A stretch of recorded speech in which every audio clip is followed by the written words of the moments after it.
અહીંયા પર ઉપસ્થિત સમગ્ર જૂનાગઢ જિલ્લામાંથી પધારેલા સૌ ખેડૂત ભાઈઓ બહેનોને મારા રામ રામ નમસ્કાર।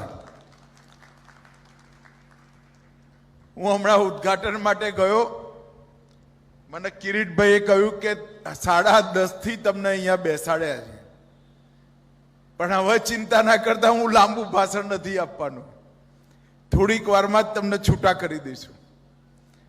મિત્રો, આજે સૌથી પહેલા જે 3 કાર્યક્રમ અહીંયા આગળ થયા છે, એ ત્રણેય કાર્યક્રમ માટે હું કિરીટભાઈને હૃદયપૂર્વક અભિનંદન આપવા માંગુ છું। જૂનાગઢ બેંક અનેક ઉતાર ચઢાવોમાંથી જિલ્લા સહકારી બેંક બહાર આવી છે। હું ગુજરાતની અંદર જ્યારે કોઓપરેટિવ સેક્ટર સાથે સંકળાયેલો તો એ વખતે અનેક પ્રકારની દિક્કતો કેટલીય જિલ્લા કોઓપરેટિવ બેંકોને આવી, એમાં એક આપણી બેંક હતી।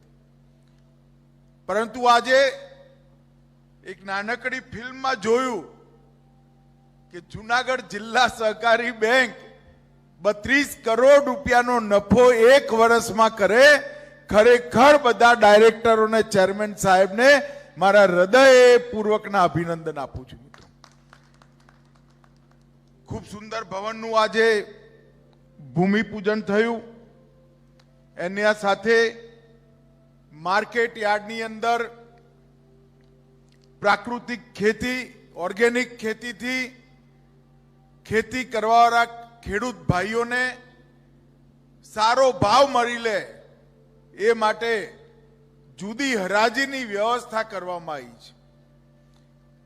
અને હું માનું છું કે આ હરાજીથી જે ખેડૂતો પ્રાકૃતિક ખેતી તરફ વળ્યા છે, એમને પોતાની ઉપજોનો ભાવ ખૂબ સારી રીતે મળી રહેશે।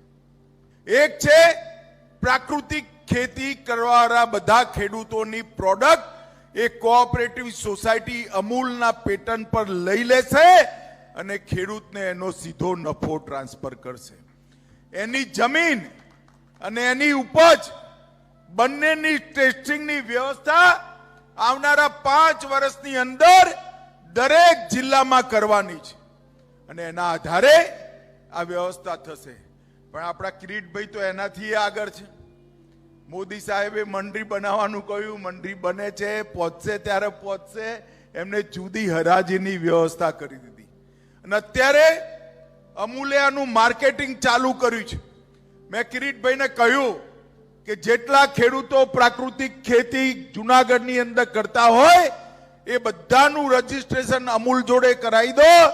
અમૂલ એનો બધો માલ ખરીદી લેશે અને અમૂલ બ્રાન્ડ સાથે, એની વિશ્વસનીયતા સાથે શહેરોની અંદર અને દુનિયાની અંદર વેચવાની વ્યવસ્થા કરશે।